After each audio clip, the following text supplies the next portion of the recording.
de me laisser la place et l'opportunité de venir partager une de mes passions avec vous aujourd'hui. Alors du coup, je vais vous partager mon écran. Et donc là, pour l'instant, oui, je vous conseille de garder vos micros coupés, vu que je serai en train de regarder mes slides tout en vous présentant. Si jamais il y a un problème ou que vraiment je suis en train de vous perdre, n'hésitez pas à réactiver vos micros pour me le faire savoir, parce que je risque de ne pas voir le chat en même temps. Et donc du coup, là, normalement, vous devriez voir mon écran. Est-ce que c'est bon? C'est parfait. Ouais, super. Et donc, du coup, bienvenue à ce petit webinaire qu'organisait Activité Innovation sur le biomimétisme au cœur de l'innovation sociale, voire sociétale. Pour vous en dire un petit peu plus sur ce qu'on a au menu du jour, donc on va d'abord faire une petite introduction sur le monde du vivant et le biomimétisme, voir un petit peu ensemble qu'est-ce que c'est que le biomimétisme. Ensuite, on va parler de comment concevoir et accompagner des projets innovants et à impact grâce au vivant. Ensuite, je donnerai la parole à Fabrice, si je ne me trompe pas. Ouais, c'est ça. Alors, attendez, partage et en pause, ça me dit. Vous voyez toujours mon écran? Oui. Oui, ok, très bien. Donc après, je laisserai la parole à Fabrice pour nous parler de ce concours dans le cadre du Naval Innovation Hub. Ensuite, je vous ferai un petit retour sur le créaton qu'on a lancé dans le cadre de ce programme du Bioimpact Tour et qui s'est fini la semaine dernière.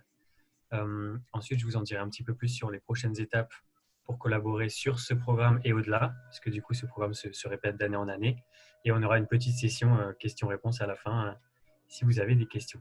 Alors, pour commencer en douceur et démarrer notre petit voyage, je vais vous demander de fermer les yeux, donc de vous mettre bien, de vous installer bien confortablement dans votre siège, de fermer les yeux, de prendre une grande inspiration et de laisser tous vos projets actuels de côté pour un instant. Donc, vous savez que vous y reviendrez après ce webinaire et donc vous pouvez vous permettre de ne plus y penser pour l'instant, vraiment essayer de vous vider l'esprit de tout ce sur quoi vous avez travaillé toute la journée et toute la semaine. Et je vous invite maintenant à visualiser un espace totalement noir, obscur, sans lumière, donc tout autour de vous, un espace totalement noir. Et vous avez beau chercher dans toutes les directions, tout est vraiment noir. Et c'est un noir plutôt relaxant, vide, silencieux aussi. Donc vous êtes dans cette immensité noire et vous cherchez bien et là vous apercevez un petit point lumineux au milieu de cette obscurité. Donc vous allez vous en approcher tout doucement et ce point va donc devenir de plus en plus gros. Il vous apparaît comme une sphère et sa couleur se distingue petit à petit. Vous faites face à une sphère bleue. Et alors, vous l'avez peut-être deviné et je vais vous inviter à rouvrir les yeux. Vous vous trouvez en face de la Terre. Et c'est là que notre histoire commence. Je vous laisse l'admirer quelques instants, cette belle planète Terre qui est la nôtre et qui peut apparaître comme une oasis de vie au milieu de cette immensité obscure. Et on va pouvoir du coup commencer notre petit voyage sur Terre en parlant du biomimétisme. Et pour parler du biomimétisme, on va déjà se poser la question pourquoi s'inspirer du vivant? Et donc, on va faire un court voyage dans le temps et dans l'histoire de la vie en se posant cette question. Alors là, voici de nouveau cette belle planète Terre. Et donc, pour vous remémorer un petit peu vos cours peut-être de SVT du lycée, donc la vie est apparue il y a environ 4 milliards d'années, tandis que l'homme, il y a tout juste 200 000 ans. Et donc, ce sont des milliards d'années de recherche et développement, de R&D, où la vie fut modelée par son environnement, a pu et a su s'adapter à différents milieux, évoluer, faire des tentatives en conservant ce qui marchait bien et en éliminant ce qui n'était pas bien adapté par sélection naturelle. Et donc, il y a de grandes étapes essentielles qui ont vraiment marqué l'histoire de la vie sur Terre. Et donc, on commence notre voyage il y a 3,8 milliards d'années où on fait face à la première forme de vie, qui est du coup unicellulaire. Donc, c'est vraiment la première fois qu'on peut nommer quelque chose de vivant, par définition, pouvant être délimité par rapport à son environnement, pouvant se reproduire et pouvant échanger de la matière et de l'information avec cet environnement. Donc, il y a 4 milliards d'années, c'est quand même énorme. Un petit peu après, on a une étape extrêmement importante aussi, qui est l'apparition de la photosynthèse, donc c'est-à-dire la capacité à se tourner vers le soleil pour en exploiter l'énergie en fixant du carbone. Et donc, ce sont ces petites algues bleues, bien qu'elles apparaissent vertes sur l'image, qui sont les ancêtres de toutes les plantes que nous connaissons aujourd'hui. Et donc, sans elles et sans toutes celles qui ont suivi, il n'y aurait pas d'oxygène produit et donc nous ne serions pas là pour en parler puisque nous ne pourrions tout simplement pas respirer. Après, une grande étape importante aussi, il y a environ 2 milliards d'années, c'est la vie pluricellulaire, donc c'est-à-dire la première fois que plusieurs cellules se regroupent ensemble pour former des micro-organismes.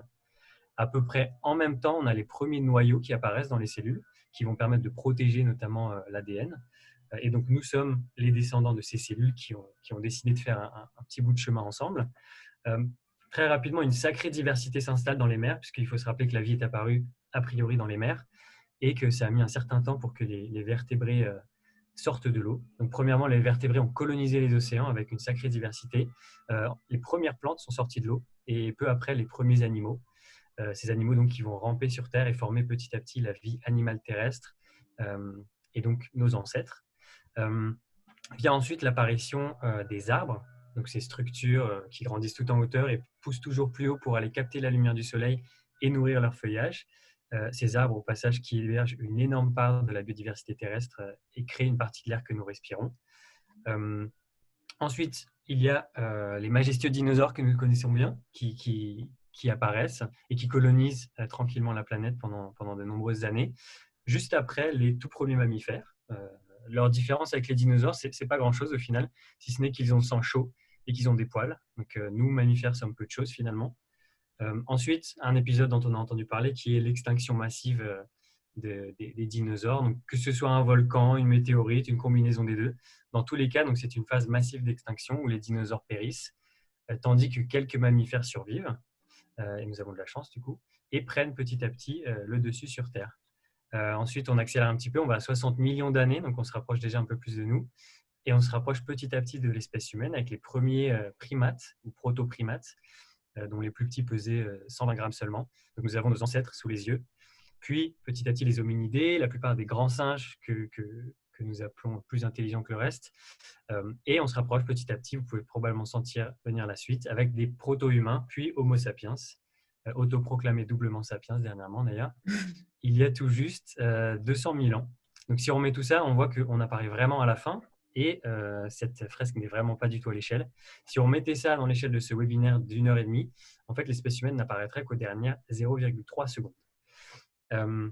Donc j'enchaîne avec cette image qu'on aime bien montrer, qui est l'arbre de la vie.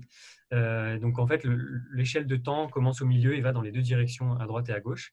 Et en fait, cette figure nous montre, et donc Homo sapiens se trouve en bas à droite, il faudrait zoomer beaucoup pour pouvoir le voir.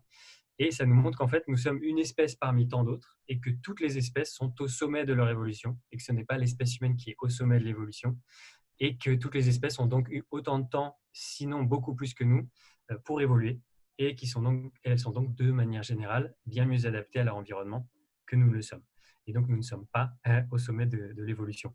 Alors, petite remise en contexte. Je vous propose d'enchaîner avec un petit quiz très rapidement, puisque du coup, je viens de mentionner que le vivant avait eu le temps de très bien s'adapter.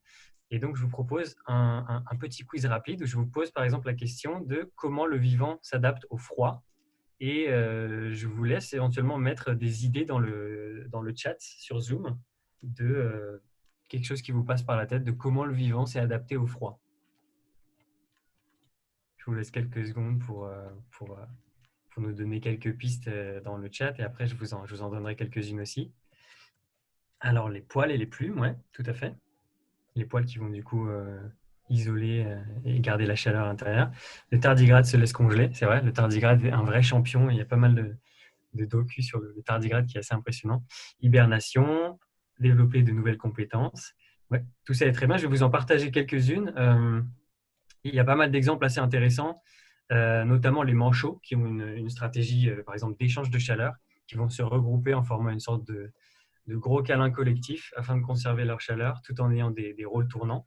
On peut aussi mentionner certains poissons en Arctique qui sont dans des zones constamment à moins 2 degrés et qui font du coup appel à des protéines antigel.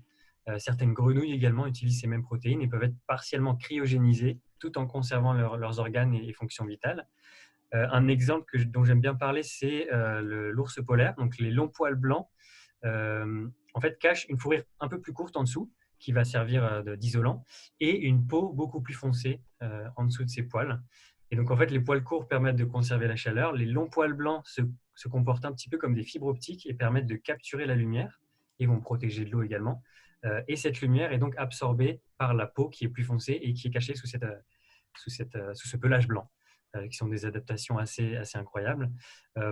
On peut aussi parler de la plupart des animaux mammifères qui vont générer une fourrure très isolante, qui vont générer des couches de graisse pour garder leur chaleur, qui vont développer certaines couleurs, par exemple des couleurs plus foncées pour absorber la lumière, etc. etc. Donc, voici quelques adaptations impressionnantes face au froid. Je propose une deuxième question. Comment le vivant s'adapte au vol et donc au fait de voler et face à toutes les contraintes que cela engendre. Je vous laisse encore quelques petites secondes pour donner quelques idées dans la conversation, si vous en avez. En créant Air France, tout à fait. En réduisant le parcours du sang dans le corps. La vision, un squelette léger. Oui, tout à fait. Tout à fait. Donc, je vais vous en donner aussi quelques-unes. Tout d'abord, donc, la plupart des oiseaux, comme ça a été dit, ont des os creux, donc ce qu'on voit en haut à droite, leur permettant une forte réduction de poids et en devenant des structures légères, tout simplement. De nombreuses espèces ont aussi su développer une forme aérodynamique, que ce soit leur bec, leur tête ou même l'ensemble du corps. Donc, on voit à droite l'exemple du faucon pèlerin, qui peut atteindre des pics, je crois, de 250 km/h, et dont sa forme est très optimisée pour ça. De manière générale, on peut noter la morphologie des ailes et le développement des plumes qui permettent du coup d'avoir une très grande surface de portance de manière à pouvoir se maintenir dans les airs. Certains oiseaux aussi font des stratégies d'économie d'énergie en suivant certains courants et vents pour limiter le battement des ailes et en montant avec des vents chauds. Certains oiseaux vont même jusqu'à transformer les muscles de leurs ailes en graisse pendant de longs voyages. Et donc, ils vont pouvoir consommer l'énergie qui était dans leurs muscles en les transformant en graisse pour pouvoir les consommer en vol. Des exemples de vol en formation aussi pour économiser l'énergie en réduisant l'effet de l'air sur les oiseaux qui suivent. Les oiseaux vont utiliser le champ magnétique terrestre pour se repérer et s'orienter, etc., etc. Alors, je vous remercie d'avoir joué le jeu. Et ce sont juste quelques exemples d'adaptations qui sont toutes assez impressionnantes et différentes et donc adaptées à certaines contraintes de leur environnement. Et alors, on peut se poser la question, en observant la nature et toute son ingéniosité et sa diversité, est-ce qu'il y aurait certaines tendances, certains principes, voire des stratégies du vivant qui se dégageraient? Et alors, en effet, il y a quelques principes que l'on note dans le vivant. Ça peut être des concepts assez simples, comme par exemple que le vivant fonctionne principalement à l'énergie solaire, et donc une énergie renouvelable, que le vivant ne génère pas de déchets, donc que tout se recycle ou tout est réutilisé dans le vivant, que les formes servent en général à une ou plusieurs fonctions et sont très optimisées pour cela, que le vivant va puiser dans des richesses locales et non aller à l'autre bout de la planète pour tirer des richesses, et va aussi puiser dans des richesses qui sont abondantes plutôt que rares. Le vivant va fabriquer sa matière à température et pression ambiante, contrairement à nous qui avons des procédés industriels où on a des fours qui vont à plus de 1000 degrés. Et aussi, le vivant fait appel à une chimie compatible avec la nature. On peut parler de chimie verte et qui est donc non polluante, non toxique. Il y a aussi quelques autres principes un peu plus complexes, tels que le vivant s'organise grâce à l'information et au partage de cette information d'une espèce à l'autre. Le vivant fonctionne par cycle, que ce soit le cycle des années, des saisons, le cycle jour-nuit, les cycles de reproduction, etc. Le vivant va aussi avoir tendance à optimiser plutôt que maximiser, ce qui est un petit peu l'inverse de nos modes de pensée humains. Le vivant récompense la coopération. Donc, on observe beaucoup plus de cas de symbiose et de coopération dans le vivant que de compétition et prédation pure et dure, contrairement à ce qu'on pourrait croire. Le vivant encourage la diversité et c'est souvent lié à une certaine résilience face à des crises. Et le vivant aussi s'adapte aux conditions changeantes. Il faut savoir que l'environnement change sans cesse, sur des temps longs certes, mais qui demandent aux espèces de s'adapter. Et donc, on peut se poser la question, comment pourrait-on s'inspirer de tout ça pour s'en servir dans nos sociétés, et, étant donné que le vivant peut nous enseigner de riches leçons. Alors, avant de parler de biométier, je voudrais faire un petit détour et parler de l'état actuel de nos sociétés, justement, puisqu'on vient de voir que le vivant mise sur certaines stratégies pour aller puiser de l'énergie de manière renouvelable, pour ne pas polluer son environnement ou gaspiller des ressources, le tout en favorisant des interactions, de la coopération, etc. On va faire un petit parallèle en voyant, nous, nos sociétés, où est-ce qu'on en est. Alors, vous connaissez peut-être ce graphe qui date des années 70, qui vient du rapport Meadow pour le Club de Rome, qui représente tout simplement la population humaine et les ressources disponibles sur Terre, et qui donc utilise des règles mathématiques assez simples qui représentent plus ou moins tout système biologique. Et on voit qu'avec l'augmentation de notre population et surtout de notre mode de production et d'extraction des ressources sur Terre au-delà du seuil de leur renouvellement, il est prédit assez logiquement une baisse de la quantité de ressources disponibles, tout simplement, qui résulte donc en une baisse de population par la suite, de manière assez brusque. Donc ça se passe dans la nature assez souvent et de manière plus ou moins forte. Et ça fait malheureusement quelques années que nos ressources sur Terre se font de plus en plus rares ou deviennent inexploitables car polluées, non recyclées. Le tout accompagné bien évidemment d'une chute prodigieuse de la biodiversité terrestre. On parle de la 6e extinction de masse quand même. Donc que ce soit au niveau de problématiques de ressources, d'énergie, de dérèglement du climat, de problèmes de pollution, de chute spectaculaire de la biodiversité, mais aussi donc des problématiques sociales, démocratiques. Donc le message est clair, on ne peut pas vraiment continuer ainsi. Et il est temps de faire autrement, de changer et donc d'opérer une transition sociétale. Et c'est là où on peut se poser la question, est-ce que la nature peut nous aider dans cette tâche? Alors premièrement, lorsqu'on parle de notre relation avec le vivant, il faut bien se rendre compte d'une chose, c'est que nous dépendons cruellement de la biodiversité qui nous est indispensable. Il faut bien se rendre compte que tout ce que nous mangeons provient du vivant. La majorité de nos vêtements sont faits avec des matériaux provenant du vivant. Grande majorité des médicaments aussi sont faits à base de principes actifs prélevés dans la nature et reproduits par des systèmes vivants. Mais également, l'air que nous respirons provient de cette biodiversité. Le fait que l'on ait des climats tempérés qui permettent à l'humanité d'exister sont le résultat également de cette biodiversité. Et on peut même dire que donc, nos sources d'énergie principales, qui sont le charbon, le gaz, le pétrole, sont également des résidus de cette biodiversité datant de millions d'années. Donc on se rend compte que tout ce qui nous entoure et que nous utilisons quotidiennement ne pourrait pas exister sans le vivant. Et on parle notamment de services écosystémiques que nous rend le vivant. Alors, deuxièmement, quand on parle de transition de nos jours, et notamment de transition énergétique, puisque c'est un des sujets principaux, si ce n'est le sujet principal de l'humanité aujourd'hui, de quoi est-ce qu'on parle exactement? On parle d'une part de se tourner vers des énergies renouvelables, et surtout solaires. On parle de recycler le CO2 atmosphérique. On parle aussi de décentraliser la production d'énergie, de s'appuyer sur diverses ressources pour produire cette énergie, donc pas sur une seule, d'assurer une distribution optimale grâce à des réseaux intelligents, etc. Ce qui est intéressant, c'est que ce sont exactement les stratégies du vivant. C'est-à-dire que le vivant fait exactement comme ça dans ses modes de fonctionnement depuis des milliards d'années. Alors, on pourrait regarder à d'autres secteurs. Hein. On parle souvent de révolutionner la chimie en utilisant des ressources abondantes plutôt que rares, en utilisant des procédés de synthèse doux et moins énergivores, donc s'éloigner un peu des pressions et des températures considérables qui sont requises, en créant des produits qui ne sont pas toxiques sur le long terme, en utilisant l'eau comme catalyseur plutôt que d'autres produits plus rares et plus chimiques. Je vous laisse deviner, ce sont exactement les stratégies qu'adopte le vivant et c'est exactement la chimie du vivant. On pourrait continuer comme ça pendant des heures, on pourrait parler de matériaux qu'on veut plus performants, multifonctionnels, produits avec moins d'énergie, biosourcés, etc. On pourrait parler d'agriculture, d'organisation des villes. En fait, plus on va se pencher sur ces problématiques et plus on va réfléchir à des stratégies qu'on devrait adopter pour changer, plus on va se rendre compte que ce sont exactement les stratégies adoptées par le vivant. Alors, on peut se poser la question, est-ce qu'il faut voir la sphère écologique, donc la nature, comme un secteur à part sur la figure de gauche, qui ne fait qu'avoir une mince intersection avec les sphères sociales et économiques, ou est-ce qu'il faudrait adopter une vision plus inclusive, comme celle de droite, dans laquelle se trouve la sphère écologique, puis dedans, une partie de ces sphères est le règne de l'espèce humaine, et dans cette sphère sociale existe un outil pour arbitrer nos échanges de biens et de services qui s'appelle l'économie, qui est une vision qui, je pense, pourrait nous aider à changer un petit peu la donne. On peut d'ailleurs remarquer que nous sommes la seule espèce dans toute l'histoire du vivant sur Terre à avoir des concepts d'argent, de dette, de pauvreté, de crash boursier, etc. Ce qui peut quand même nous faire pas mal réfléchir. Alors, après cette petite introduction et réflexion autour de la nature et de nos sociétés, je vous propose d'entrer dans le vif du sujet et de voir comment s'inspirer de la nature. Et on va parler du coup de biomimétisme.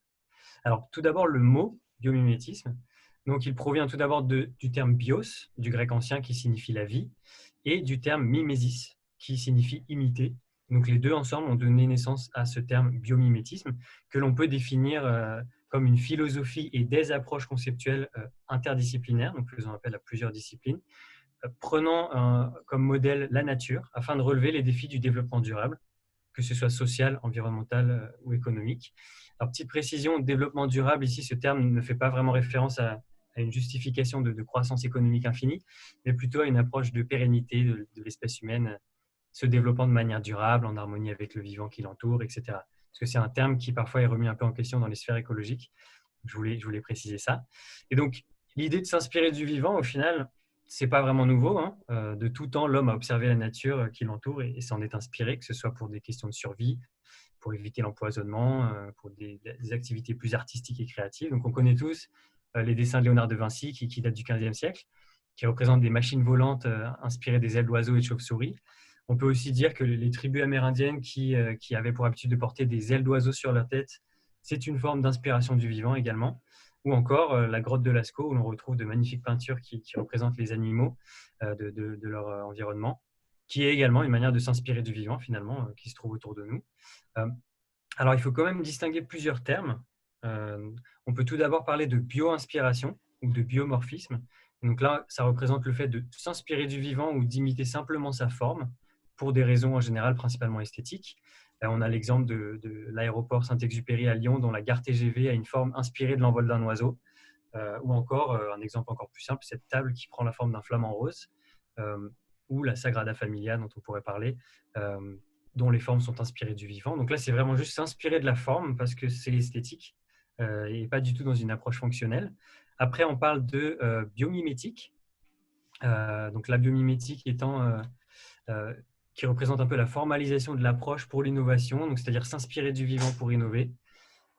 Et donc, il y a pas mal d'exemples assez connus de la biomimétique. Hein. Le velcro, donc le scratch, qui se retrouve aussi bien sur nos chaussures que dans la Station spatiale internationale, qui a été inspiré de la fleur de bardane qui s'accroche aux vêtements et aux fourrures d'animaux. L'effet lotus, donc les feuilles de lotus qui ont un effet déperlant sur les gouttes d'eau et qui leur confèrent des propriétés auto-nettoyantes, dont on s'est pas mal inspiré. Le Shinkansen, qui est un train japonais dont le profil a été revisité en s'inspirant du bec du martin pêcheur, puisqu'il y avait une problématique de perte de vitesse et de bruit à l'entrée et aux sorties des tunnels. Donc, on s'est inspiré du martin pêcheur qui fait presque pas d'éclaboussure en entrant et sortant de l'eau. Ou encore les winglets, parce que je pense que si vous avez pris l'avion dernièrement, vous avez dû remarquer qu'au bout des ailes, maintenant, il y a des winglets un peu relevés qui ont été inspirés des grands aigles dont les plumes sont relevées. Et on s'est rendu compte que ça diminue un peu les turbulences et ça permettait d'économiser du kérosène dans ce cas-là. Et si on va encore plus loin que ça, que la biomimétique, et en se servant de toutes ces méthodes, se trouve le biomimétisme, donc qui représente vraiment l'intention de s'inspirer du vivant pour innover, mais de manière durable. Donc c'est une approche beaucoup plus complète, beaucoup plus holistique, qui va regarder une problématique de manière plus systémique et s'inscrit toujours dans cette notion de durabilité. Donc on peut vraiment voir le biomimétisme comme un cap à suivre lorsqu'on innove en s'inspirant du vivant. Alors je vais vous donner quelques exemples pour illustrer un peu les applications possibles et dans des domaines très différents grâce à l'approche du biomimétisme et que ce soit un peu plus tangible pour vous. Donc étant donné que tout à l'heure on aura une intervention du Naval Innovation Hub pour parler de concours de conception d'un essaim de drone, je vais axer certains des exemples sur le biomimétisme marin. Donc, quelques exemples de biomimétisme dans le secteur de l'énergie. On a un exemple assez connu d'une boîte française qui s'appelle Hill Energy. En fait, c'est de l'énergie hydrolienne inspirée de la capacité de l'anguille et d'autres espèces marines à s'adapter aux contraintes de courant et à se déplacer de façon très efficace. Et donc, ils ont créé une structure qui se déforme en fonction des courants et crée de l'énergie grâce à un système d'aimants et de bobines. Donc, la promesse de proposer une électricité durable, plus propre, moins chère, etc. On a un autre exemple assez connu qui s'appelle Whale Power, où en fait, des chercheurs sont allés regarder les protubérances sur les nageoires de ces baleines en pensant que c'était des défauts. Ils se sont rendus compte qu'en fait, ça facilitait l'écoulement de l'eau. Et ils ont reproduit quelque chose de similaire sur des pales d'éoliennes. Et ça a d'une part induit un rendement augmenté de 20%, ce qui est quand même énorme, mais ça a aussi entraîné une réduction de bruit, ce qui est intéressant et ce qui est une des problématiques autour du secteur de l'éolien. On peut parler de biomimétisme dans le secteur de l'alimentation et de l'agriculture, où par exemple, en haut à gauche, vous voyez, c'est M2I Biocontrol qui utilise une alternative naturelle aux pesticides chimiques qui empoisonnent nos sols. Hein. Et en fait, ils utilisent ce qu'on appelle de la confusion sexuelle. Donc, ils vont utiliser des phéromones femelles en grande quantité, et qui sont donc des phéromones naturels, pour aller brouiller les pistes et donc lutter contre ces parasites qui ne peuvent pas se reproduire. Il y a un exemple encore plus connu qui est la permaculture et qui se développe de plus en plus, qui est une approche en agriculture qui s'inspire de la façon dont les écosystèmes interagissent et forment une symbiose. Et l'idée n'étant pas d'aller nourrir les plantes, mais plutôt de nourrir le sol, car un sol en bonne santé produit des plantes en grande quantité. Et un autre exemple un peu plus bas, un chercheur du CNRS qui a observé les manchots et leur capacité à ingérer des aliments pour les régurgiter plusieurs semaines après à leurs poussins. Et ils se sont donc demandé comment ça se faisait que cette nourriture était encore comestible. Et ils ont découvert des protéines antimicrobiennes assez impressionnantes qui pourraient nous permettre de conserver nos aliments et donc de diminuer le gaspillage alimentaire. Euh, On peut parler de biomimétisme et mobilité. Bon, il y a beaucoup d'exemples. J'ai parlé du Shinkansen tout à l'heure et de l'avion, mais on peut aussi voir il y a pas mal d'algorithmes inspirés des colonies de fourmis qui sont notamment utilisés en gestion du trafic routier, mais aussi pour optimiser certaines chaînes logistiques de transport entre plusieurs points pour livrer des biens. Il y a un problème assez connu qui s'appelle le Ou problème du facteur. voyageur Ouais. du commerce aussi. Ouais. Voyageurs du commerce, postier chinois aussi, je crois qu'il y a un autre nom. Mais, donc, il y a pas mal de choses dont on peut s'inspirer en mobilité chez les colonies de fourmis. On peut parler un peu plus d'impact social également.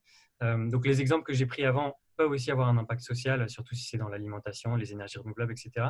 Mais il y a aussi certains projets, donc comme sur la droite, vous voyez Ultra Canne, qui est une canne pour personnes aveugles et malvoyantes, qui est inspirée du système d'écolocation des chauves-souris, et donc qui va produire des ultrasons pour détecter des obstacles et avertir l'utilisateur en faisant vibrer le manche d'une façon particulière. Ou encore, dans des zones très arides, on va s'intéresser à la collecte de l'eau. Et donc, il y a ce petit scarabée, le sténocara, dans le désert de Namibie, qui tous les matins va monter tout en haut d'une dune et va positionner son corps de la manière suivante, comme on voit sur l'image. Et il se trouve qu'il y a des petites bosses sur sa carapace qui vont faire que l'eau va se condenser et va ensuite ruisseler jusqu'à sa bouche. Et donc, il y a pas mal d'idées d'inspiration pour extraire de l'eau, de l'humidité des déserts et pour pouvoir la consommer. Euh, je continue encore avec quelques exemples. On peut parler de biomimétisme et environnement. L'exemple à gauche, c'est sur la dépollution des sols, où on parle aussi de phytoremédiation. Et on va en fait utiliser des plantes qui absorbent naturellement des métaux lourds et qui peuvent du coup ensuite être extraits et réutilisés. Ou encore l'exemple à droite avec Seaboost, qui est dans le sud de la France, et qui font des structures imprimées en 3D qui sont inspirées du corail et qui permettent de recréer un abri pour la biodiversité qui peut fleurir de nouveau. Euh, Bon, biomimétisme et santé, il y a énormément d'exemples aussi, mais que ce soit des seringues inspirées de la trompe du moustique ou Titium sur la droite qui développe des adhésifs chirurgicaux inspirés des vers tubicoles qui vont du coup agréger et coller des grains de sable pour former leurs habitats, comme on peut voir sur l'image à droite. Euh, et il y a encore énormément d'autres exemples. Alors, pour insister un petit peu plus sur le biomimétisme marin, puisqu'on va en reparler un peu tout à l'heure, euh, quelques chiffres clés et quelques éléments. Il faut savoir que 60% de la population humaine vit à moins de 100 km des côtes. Donc, c'est aussi un milieu dont nous dépendons énormément, d'une part grâce aux services écosystémiques dont je parlais tout à l'heure. Donc, la mer nous rend énormément de services écosystémiques, que ce soit la pêche, la régulation du climat, même un côté bien-être, etc. Mais l'océan est également un réservoir de connaissances incroyable, puisqu'il y a déjà 13 prix Nobel qui ont été issus de la recherche basée sur des organismes marins. Dans le milieu pharmaceutique et cosmétique, il y a plus de 25 000 molécules d'intérêt qui sont issues du milieu marin, et notamment les éponges marines produisent 30% de ces molécules. On peut aussi noter que la plupart des espèces marines sont beaucoup plus anciennes que les espèces terrestres, puisque tout à l'heure, on a vu que la vie s'est développée d'abord dans l'eau, et donc sont très adaptées à ce milieu. Et on peut aussi noter que le milieu marin est un milieu très particulier, avec des spécificités un peu particulières, que ce soit la salinité élevée, des histoires de pression, de température, de perturbations constantes avec des courants marins, de nutriments et d'oxygène qui sont dissous dans l'eau, etc. Donc les espèces ont vraiment développé des stratégies pour lutter contre ces contraintes qui sont d'ailleurs très similaires à celles subies dans l'industrie maritime, par exemple, ou dans les technologies, dans des milieux aqueux ou corrosifs. Et donc très intéressant pour nous, pour s'en inspirer.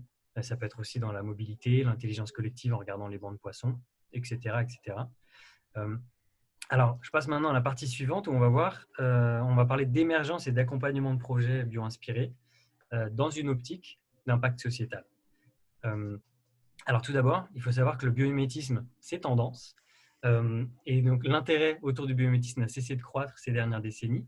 Donc il y a un nombre de publications et de conférences sur ce sujet qui est impressionnant et qui ne cesse d'augmenter.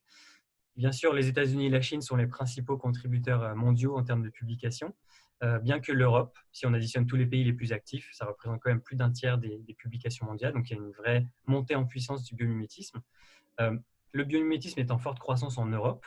Alors l'Allemagne a une certaine longueur d'avance et a développé des centres d'excellence stratégiques dans chaque région avec des budgets assez impressionnants depuis le début des années 2000. Et il y a aussi le Royaume-Uni qui a une place importante, l'Autriche, la Suisse et plus récemment la France et d'autres pays européens qui commencent à suivre la tendance. Et donc si on parle de biomimétisme en France, il y a de nombreuses régions qui se tournent avec intérêt vers le biomimétisme, notamment le CBIOS qui assure et orchestre son déploiement sur le territoire. notamment Région Nouvelle-Aquitaine et Région Sud, qui sont partenaires du BioImpact Tour et qui sont parmi les régions pionnières et particulièrement actives en France. Le biomimétisme, il faut savoir, on en parle beaucoup. Il est mentionné de plus en plus à un niveau institutionnel même, ce qui débloque de plus en plus de financement. On le voit notamment dans les exemples suivants où il est mentionné comme associé à la prochaine révolution industrielle, où il apparaît dans la stratégie nationale de transition écologique. Et il est aussi pris très au sérieux pour prévoir une stratégie bioéconomie pour la France, etc.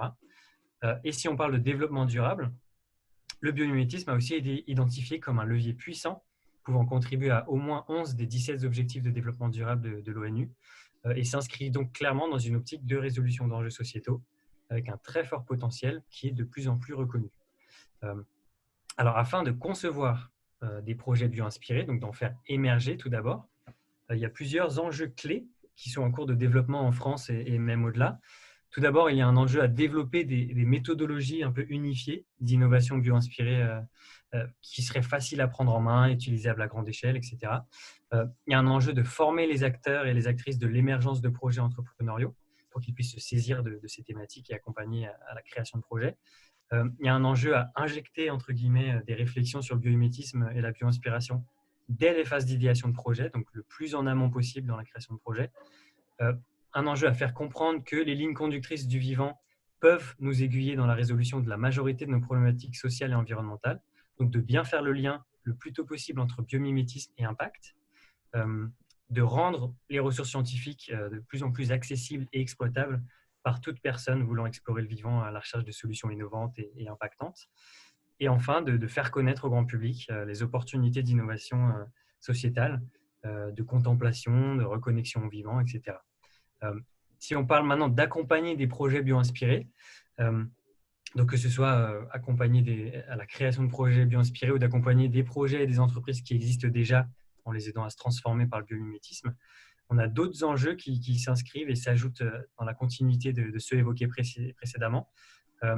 D'une part, de former de manière plus avancée les acteurs de l'accompagnement pour qu'ils puissent s'approprier les méthodes et les philosophies du biomimétisme afin de proposer des alternatives en fait, à certains modes de fonctionnement plus classiques, tels que la compétition et la prédation entre les entreprises, l'exploitation irraisonnée des richesses naturelles et des ressources humaines, une quête insensée de croissance infinie, des gouvernances hiérarchiques parfois poussées à l'extrême, etc. Donc vraiment un enjeu de former de manière plus poussée les acteurs de l'accompagnement. Il faut donc bien évidemment formaliser les apprentissages de la nature.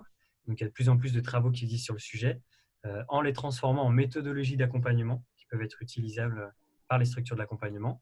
Un enjeu à rassembler et fédérer tout un écosystème d'accompagnement de projets avec des incubateurs, des pépinières, du conseil, du financement, etc. Faire un pont entre les milieux de la recherche et de l'entreprise, que ce soit aussi bien pour booster la recherche et développement requise pour certains projets, mais aussi pour fluidifier la mise en application de découvertes scientifiques et donc d'aider un peu au transfert technologique. Bien évidemment, un enjeu à débloquer des financements publics pour aider à la mise en place de ces accompagnements, et ce sur l'ensemble des territoires. Et enfin, le tout en décloisonnant le plus possible tous les secteurs évoqués, qui sont jusqu'ici organisés en silos, encourageant la coopération, la transdisciplinarité de tous les acteurs gravitant autour de l'innovation sociétale, de l'entrepreneuriat, de l'économie, de la recherche, du design, de l'art, etc., etc. Alors, il faut savoir que ce soit pour faire émerger de nouveaux projets ou pour accompagner des projets existants, il existe de manière générale deux méthodes principales ou des processus biomimétiques. Je vais juste vous en parler dans les grandes lignes. Il y en a une qu'on va appeler plutôt solution-based, où on va s'appuyer sur une caractéristique que l'on trouve intéressante et que l'on a observée dans la nature et à laquelle on va chercher une application. Donc, tout à l'heure, je vous ai donné les exemples du velcro et du lotus. Donc, c'est vraiment quelque chose que l'on a observé dans la nature et auquel on a essayé de trouver une application. Ou alors, il y a l'approche inverse, donc qui est plutôt problem-driven. Et là, on va partir d'une problématique que l'on va donc analyser pour identifier les enjeux clés à résoudre. On va ensuite se tourner vers le vivant pour explorer des stratégies existantes qui répondraient à des problématiques similaires, pour enfin les extraire et les transposer à notre problématique. Donc, les exemples un peu typiques dont j'ai parlé tout à l'heure, où pour le Shinkansen, on est parti de la problématique du train, et pour les winglets, on est parti de la problématique des avions. Il faut savoir que dans la majorité des cas d'émergence ou d'accompagnement de projet, c'est surtout cette deuxième méthode qui est employée car on va partir d'une problématique.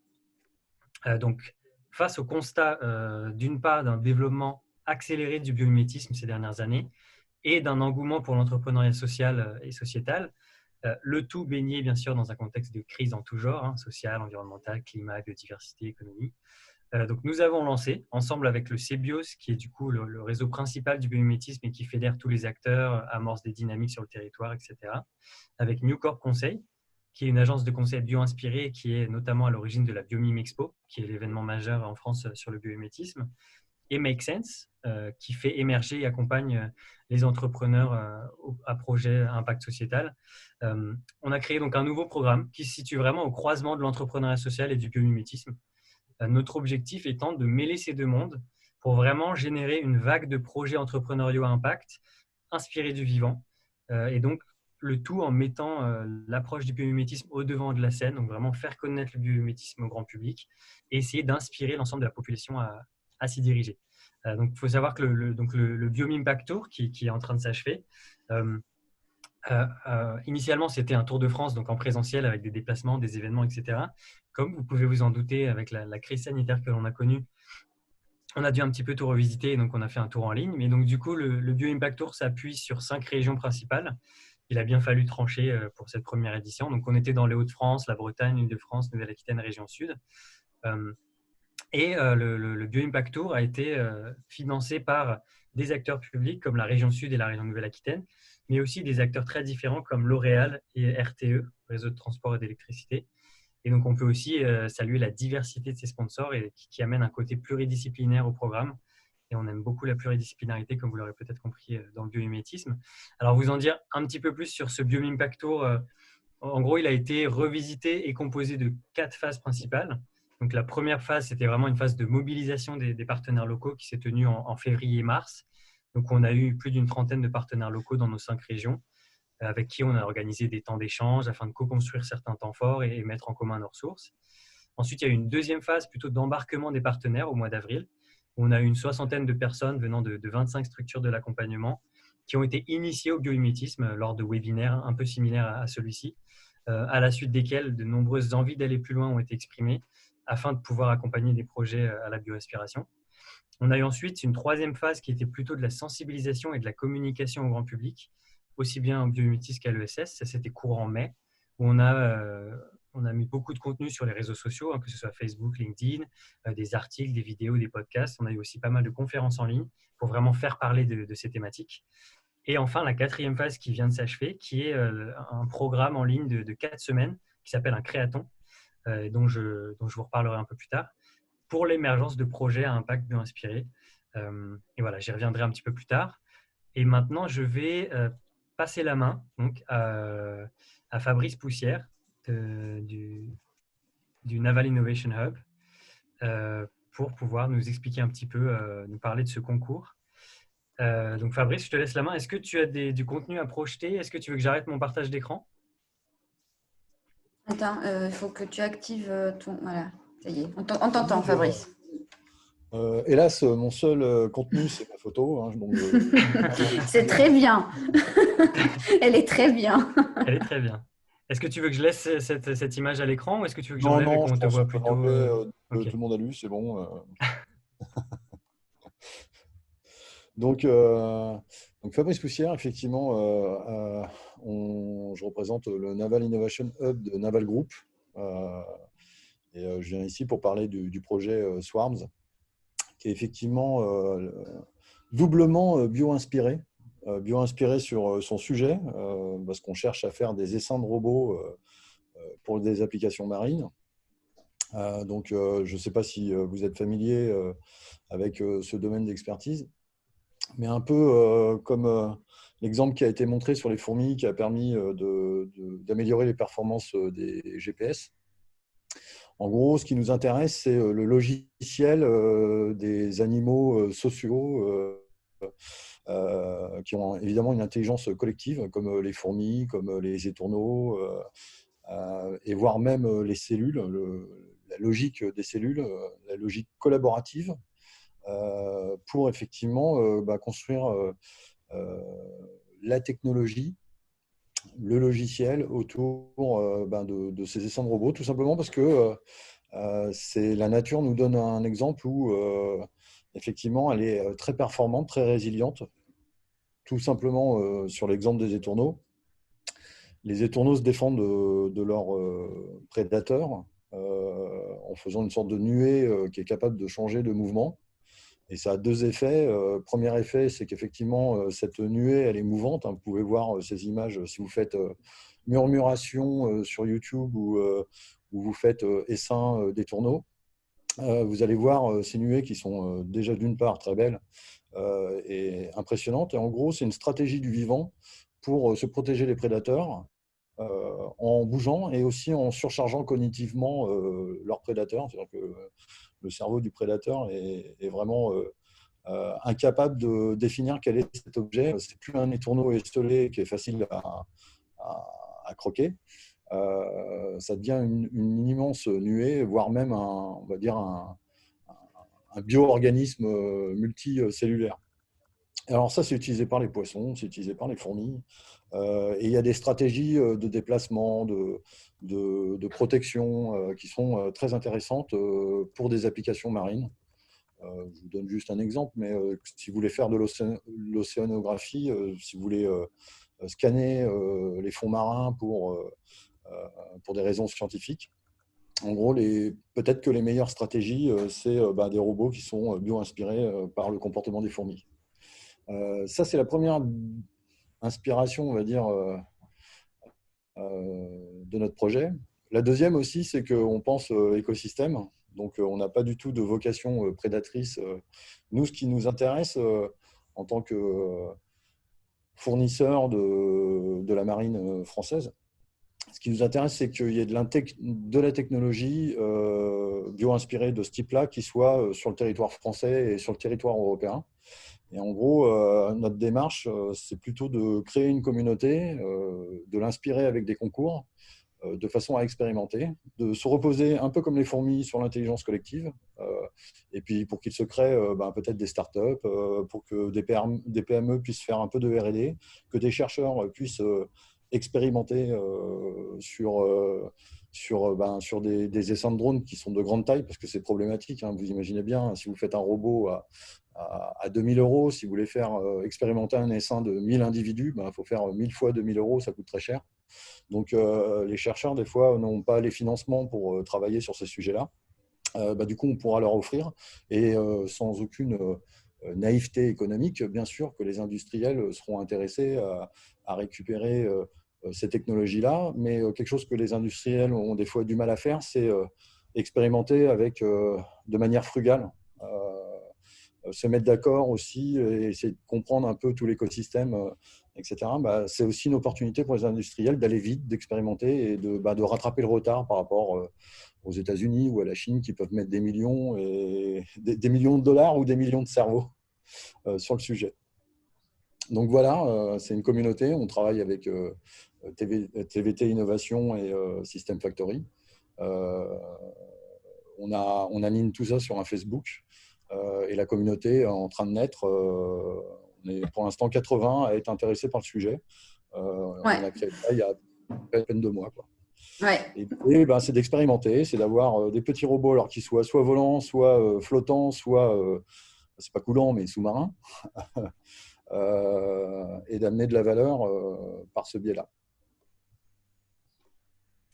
Merci. Peut-être un peu rapide. Non, mais merci Fabrice. Je vais juste rajouter une chose sur le concours.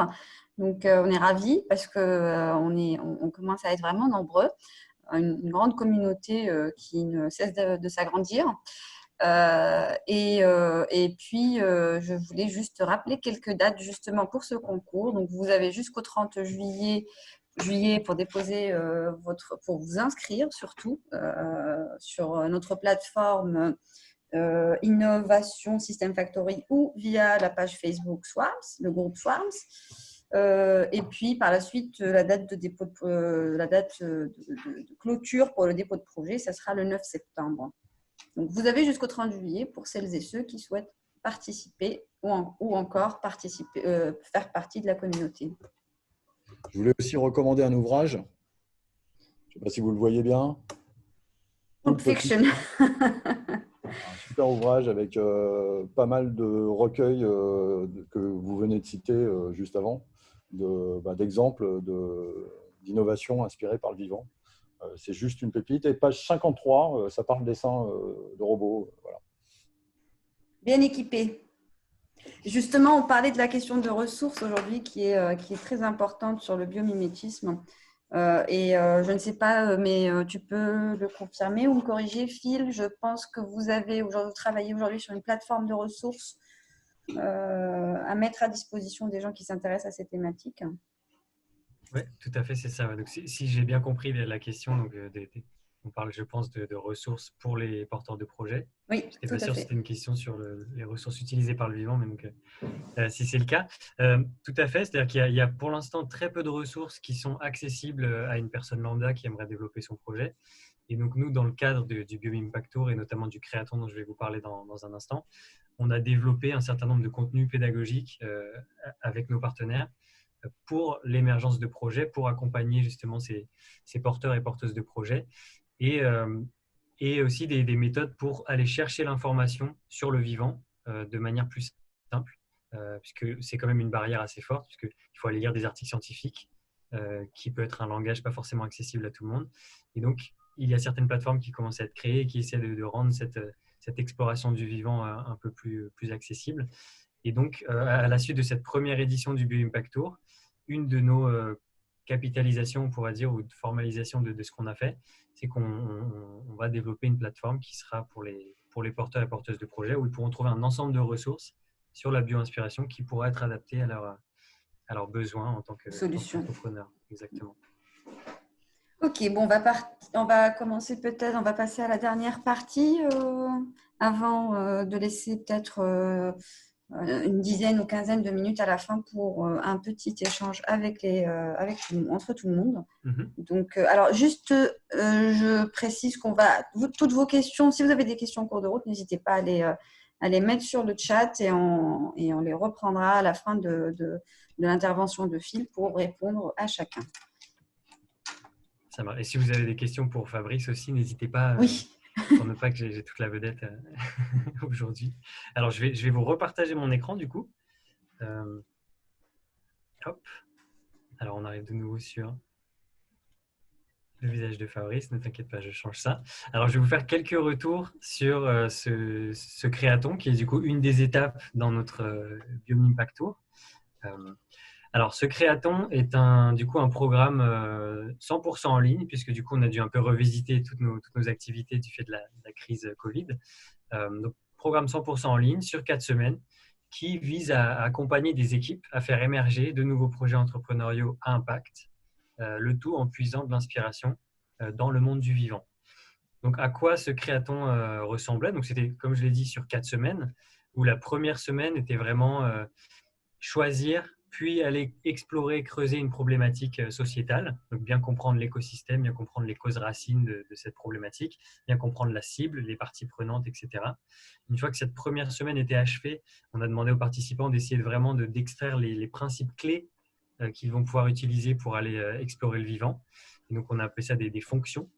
Donc, certaines fonctions qu'ils ont transformées en fonctions biologiques pour pouvoir justement aller explorer les ressources scientifiques sur le vivant et ne pas partir dans toutes les directions, mais vraiment essayer d'avoir les bons termes pour ces recherches-là.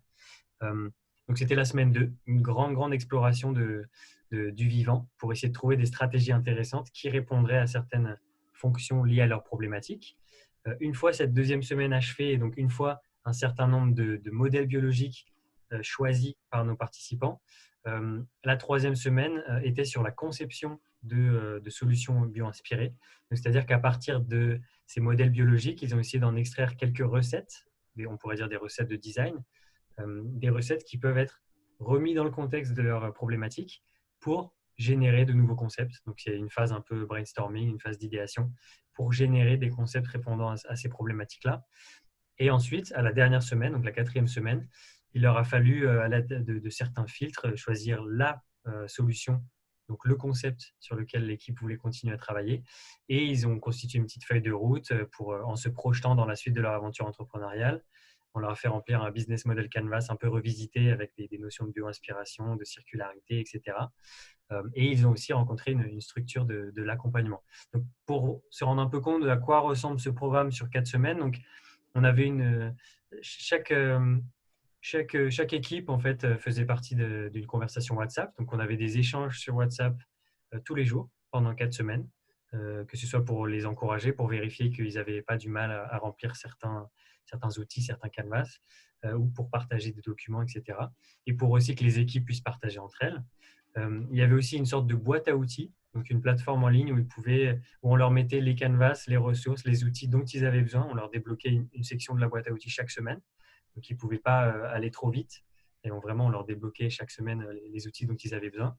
Chaque équipe avait aussi un ou une mentor scientifique qui les a accompagnés depuis le début de l'aventure, qui avait du coup un profil un peu généraliste.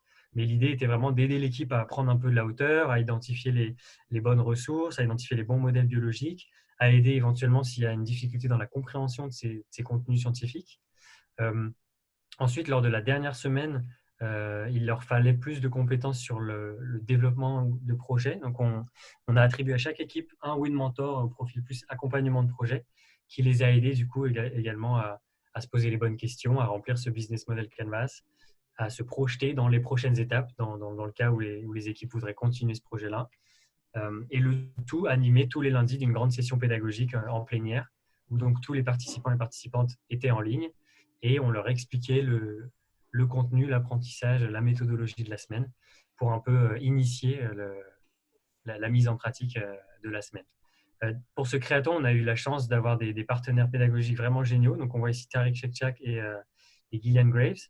Donc, Tariq étant un des pionniers en France du biomimétisme, qui est notamment directeur du pôle biomimétisme à l'Institut des futurs souhaitables et qui est également consultant associé chez Picaya, qui accompagne les entreprises dans leur transformation autour de solutions biomimétiques.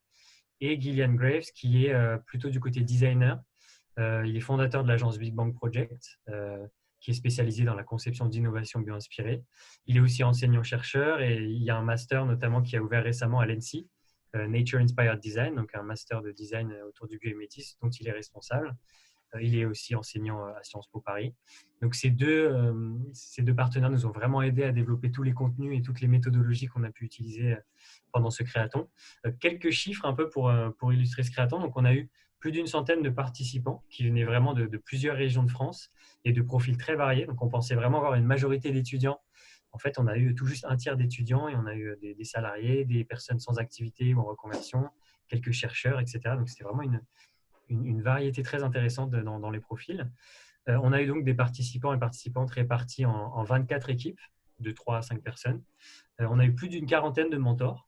Donc à la fois les mentors au profil scientifique et les mentors plutôt accompagnement de projet qui ont accompagné, qui sont vraiment investis dans cette aventure. On a été vraiment agréablement surpris de leur investissement au niveau du temps, de l'énergie. Ils ont vraiment accompagné et mentoré les équipes de manière assez impressionnante. Et le tout, donc 4 semaines de travail intensif en collectif. On pourrait même presque dire 5, parce que du coup, le programme s'est fini la semaine dernière. On a eu la soirée de clôture ce lundi. Et là, pendant cette 5e semaine, toutes nos équipes sont en train d'enregistrer leur pitch vidéo que l'on va mettre en ligne la semaine prochaine. Donc, c'est plus d'une vingtaine de vidéos, d'idées de solutions bio-inspirées à impact qui vont être en ligne. Et ça va être très intéressant de pouvoir montrer au monde extérieur ce qui s'est passé pendant ces 4 semaines et quelles sont les idées qui émergent de ce créaton. Alors, quelques exemples de projets bio-inspirés qui ont émergé pendant ce créaton. Sans vous en dire trop, puisque vous pourrez du coup aller voir les vidéos des pitchs sur notre page Facebook BioImpact, mais on a des équipes qui sont allées s'inspirer du blob, dont on parlait tout à l'heure, pour repenser notre réseau alimentaire à l'échelle d'un territoire. Je crois qu'ils sont appuyés sur le territoire Nouvelle-Aquitaine.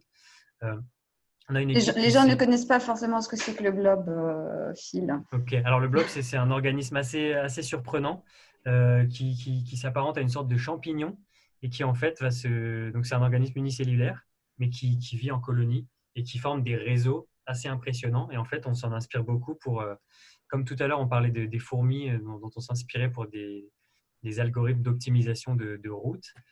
Et en fait, on s'inspire beaucoup du blob. Par exemple, il y a eu des expériences où on a pris la carte des États-Unis, on a mis des ressources, de la nourriture, en fait, du sucre, sur certains endroits ou qui sont des sources alimentaires aux États-Unis. Et on a laissé le blob se développer. Et en fait, le blob a retracé la carte routière des États-Unis et a même tracé une version encore plus optimisée de la carte routière des États-Unis. Et en fait, on s'en inspire beaucoup puisqu'il y a vraiment une capacité d'optimiser tous les réseaux de distribution et le blob va vraiment se développer de manière à minimiser la perte d'énergie et de matière. Et donc, c'est vraiment assez intéressant. Il a aussi des caractéristiques de résilience assez impressionnantes, de sorte qu'il peut vivre à des températures très froides ou très chaudes. Et d'ailleurs, oui, c'est quelque chose qui n'appartient ni au règne animal ni au règne végétal. Oui, c'est ça, on ne sait pas encore ce que c'est.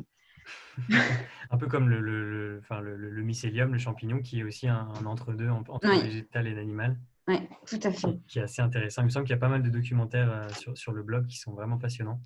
Et ça fait des formes aussi assez belles à regarder. Oui. Artistiquement aussi, c'est joli. Oui. Exactement, oui. Et donc, du coup, un autre exemple de projet bio-inspiré. Donc, il faut comprendre que la plupart des projets entrepreneuriaux bio-inspirés, pour l'instant, sont dans des thématiques très technologiques, très techniques. Et nous, on a essayé par ce programme de pousser des thématiques un peu plus sociales.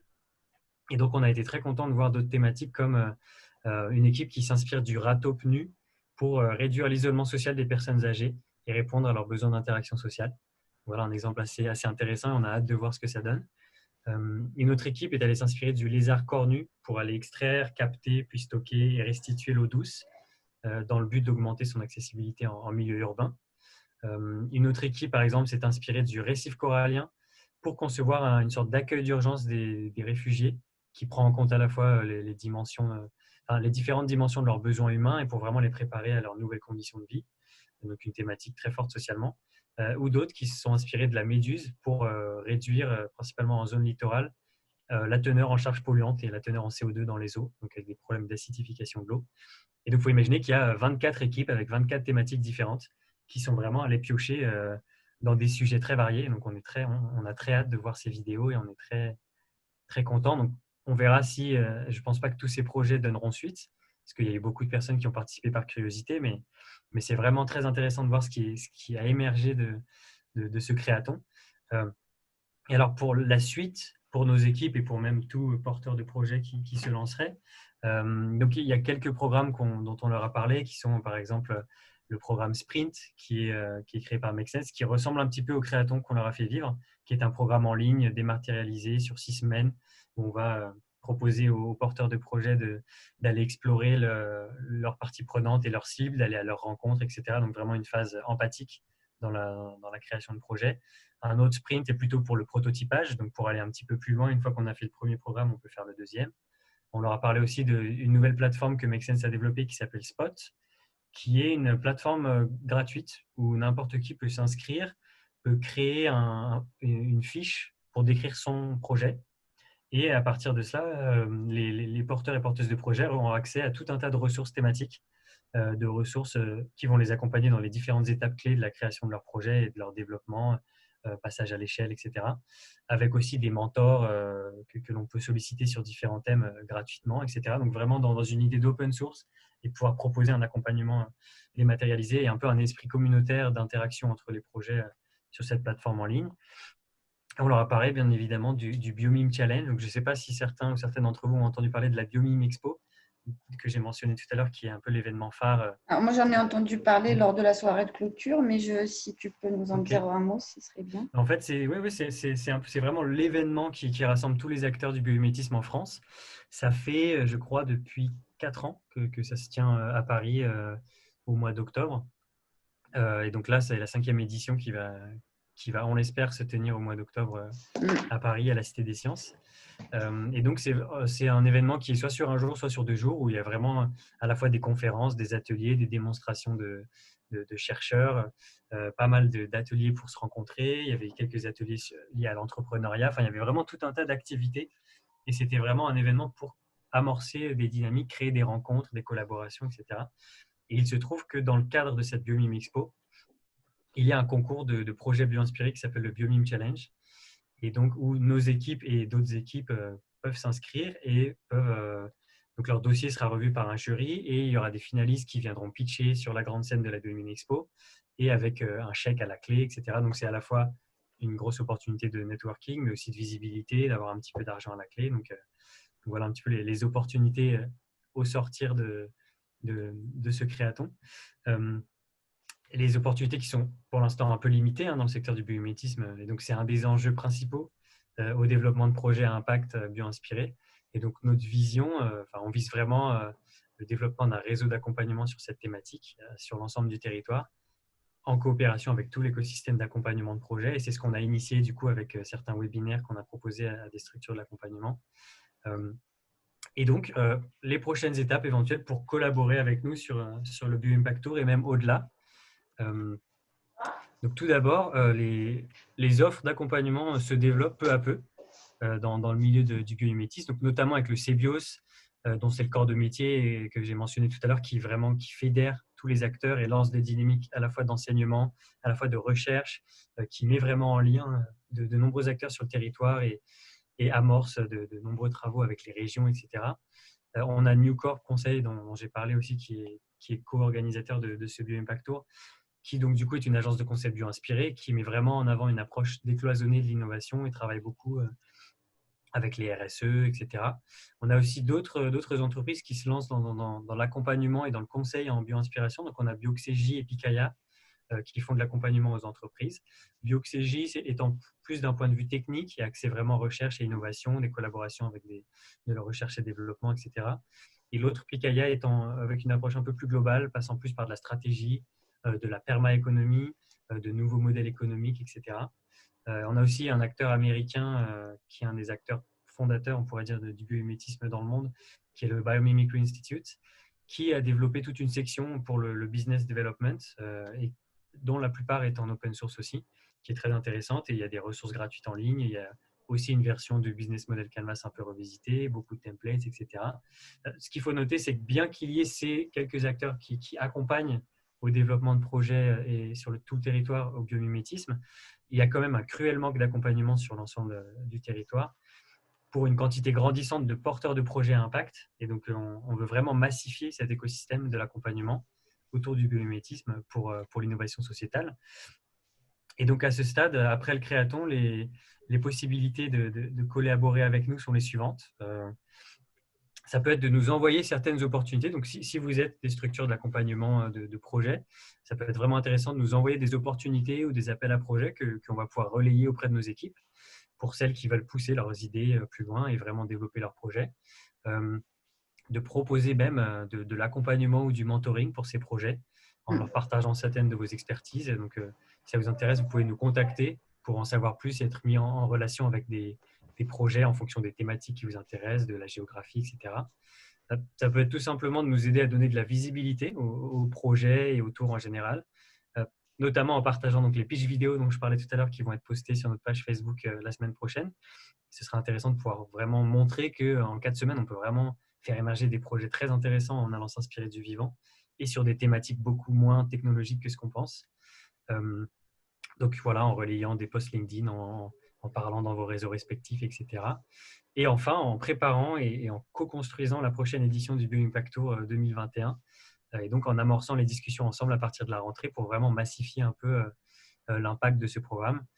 Sachant qu'en poussant plus loin et en allant un peu au-delà du Bioimpact Tour, vous l'aurez compris qu'on invite vraiment tout le monde à rejoindre un mouvement en co-construisant une véritable communauté d'accompagnement sur le territoire qui à la fois identifie, fait émerger et accompagne des projets innovants inspirés du vivant partout sur le territoire français et qui s'inscrit du coup dans une optique de réellement initier une dynamique autour de l'entrepreneuriat à impact inspiré du vivant et de préparer cette communauté de l'accompagnement, donc de nous préparer à accueillir et accompagner les projets inspirés du biomimétisme qui seront de plus en plus nombreux à l'avenir puisque la thématique est grandissante.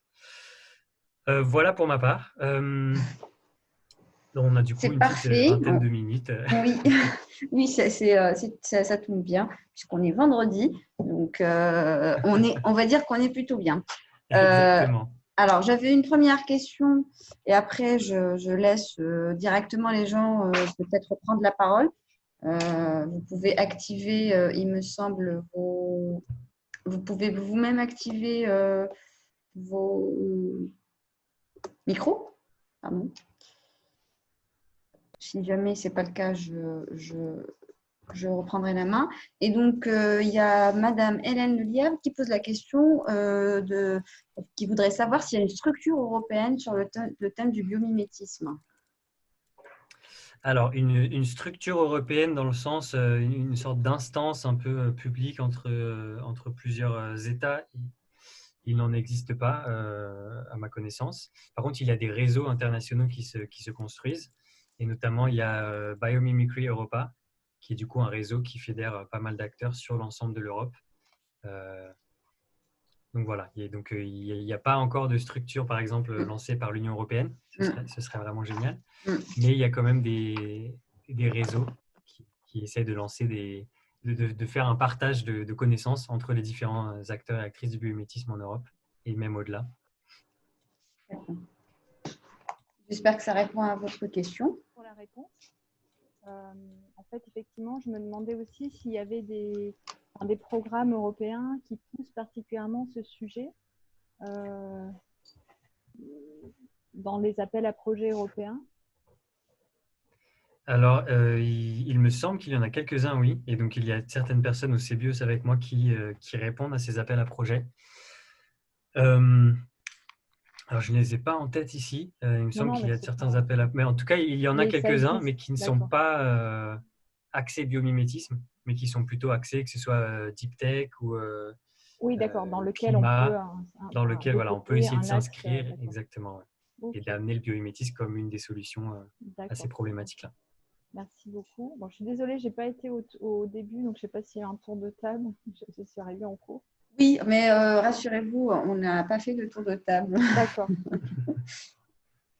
Voilà, qu'on peut faire maintenant, d'ailleurs. Oui, d'ailleurs, si vous prenez la parole pour poser une question, c'est toujours, je vous invite à vous présenter. Alors, du coup, écoutez, je le fais. Alors, je suis Hélène Lelièvre, je suis ingénieure en environnement, je suis spécialisée en analyse de cycle de vie et éco-conception. Oui. Donc, c'est une méthode d'évaluation des impacts sur l'environnement avec une approche produit. Où, par exemple, on va comparer différents types d'emballage, différents systèmes de production d'électricité. Et le thème du biomimétisme m'intéresse beaucoup parce que je me dis que ça peut être une source vraiment très intéressante d'inspiration pour justement pousser, aller sur de l'éco-conception. Et alors mon objectif, c'est réduire les impacts sur l'environnement. On en a besoin, voilà. Donc, par rapport à, voilà, pour l'intérêt, de mon côté, j'arrête de monter en compétence sur ce sujet-là. D'accord. Et vous travaillez… Et je suis sur Toulon, voilà. Je suis sur Toulon depuis une dizaine d'années. J'avais travaillé en région parisienne avant sur ce sujet. Et j'accompagne un peu partout. Alors malheureusement, la CV, c'est plutôt des grandes structures, mais aussi des projets locaux qui peuvent être financés par l'ADEME ou la région PACA. D'accord. Merci. Alors, d'autres questions peut-être? Je vois pas qu'elle arrive. Hop. Si vous avez des questions aussi pour Fabrice, n'hésitez pas. Et si Fabrice, tu peux prendre la parole aussi pour compléter certaines de mes réponses aussi, n'hésite pas. À votre disposition.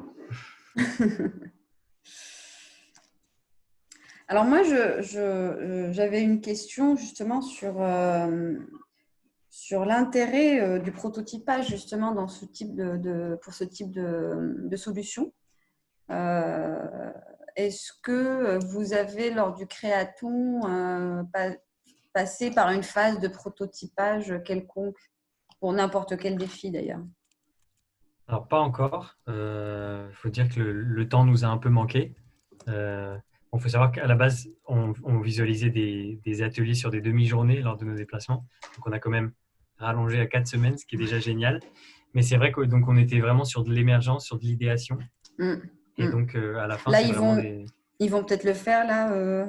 C'est une des étapes qui suivra. Mais pour l'instant, c'était vraiment mettre sur le papier quelles sont les idées bio-inspirées, à quoi ça pourrait ressembler en termes de pousser le projet plus loin. Et donc, c'est l'un des programmes Sprint dont j'ai parlé, où on les invite à s'inscrire à ce programme ou ce genre de programme, en tout cas, qui vont les amener à creuser et à prototyper, à faire une MVP, comme on dit. Oui, bah oui. Ok. Et à terme, on aimerait vraiment, parce que du coup, là, c'est la première édition du Bioimpact Tour. Mais à terme, donc, il y a vraiment une ambition, d'une part, à se répéter, mais surtout à grandir en amplitude. Et donc, à toucher plus de régions, d'une part, mais aussi à pouvoir accompagner plus longuement les projets. Et donc, de ne pas les laisser dans la nature après 4 semaines, Oui. ce qui est un gros risque, du coup, que ça s'arrête. Et donc, on veut vraiment, sur là, pouvoir développer une sorte de cursus où on pourrait soit les rediriger vers les bonnes personnes par la suite, ou soit nous-mêmes avoir d'autres programmes pour aller plus loin, etc. Je confirme que oui, souvent la tendance après ces semaines de vraiment d'émulation, de développement et tout ça, des fois ça peut retomber juste après. Donc c'est ça, oui. C'est bien de les maintenir un petit peu en activité, oui. Après, c'est déjà génial de manière pédagogique que des personnes se soient motivées pendant 4 semaines et vraiment appris toutes ces méthodologies, etc. Donc, on se dit qu'on est quand même gagnant de ce point de vue-là, mais c'est vrai que dans ce genre de programme, comme tu dis, il y en a très peu qui continuent.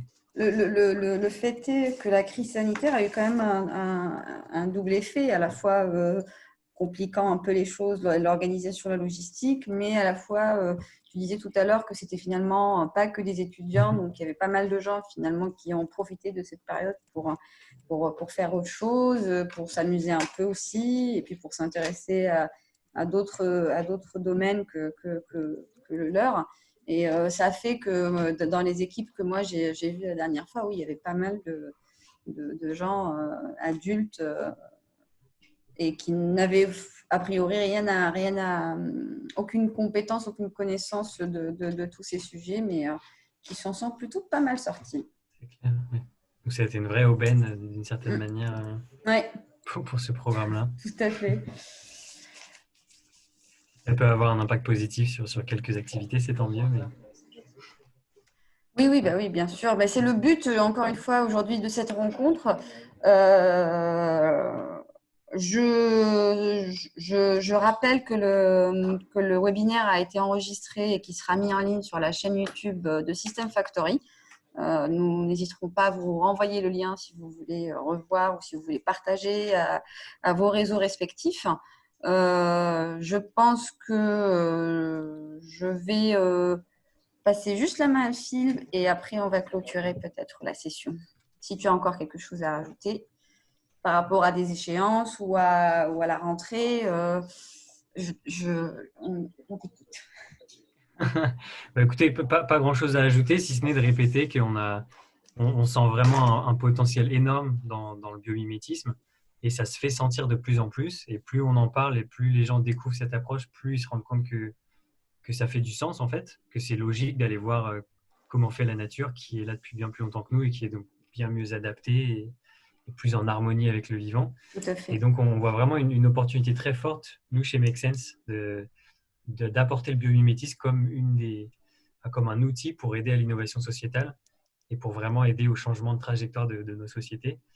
Et donc, vraiment une invitation à tout le monde à me recontacter et à en discuter, à co-construire certaines choses ensemble, à vraiment créer une communauté de personnes qui veulent s'emparer de cette thématique-là et la faire grandir et vraiment pouvoir apporter ces méthodes et cette approche et cette philosophie, même on pourrait dire, à de nombreux porteurs de projets pour créer une génération de projets qui va changer un peu notre société, sans dire ça d'un point de vue naïf. Mais dans le bon sens, un peu. Exactement, ouais. Oui. Merci beaucoup, Phil. C'était très intéressant. On est ravis à TVT Innovation d'avoir mis en place cette initiative.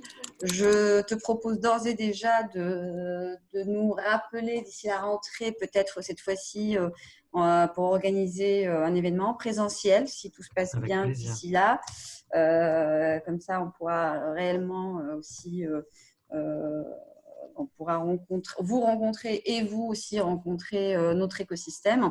Nous, on est convaincus que le biomimétisme est vraiment une démarche qui a beaucoup de potentiel pour l'avenir dans différents domaines, en design de produits et de services, en ingénierie, pour l'inclusion sociale aussi.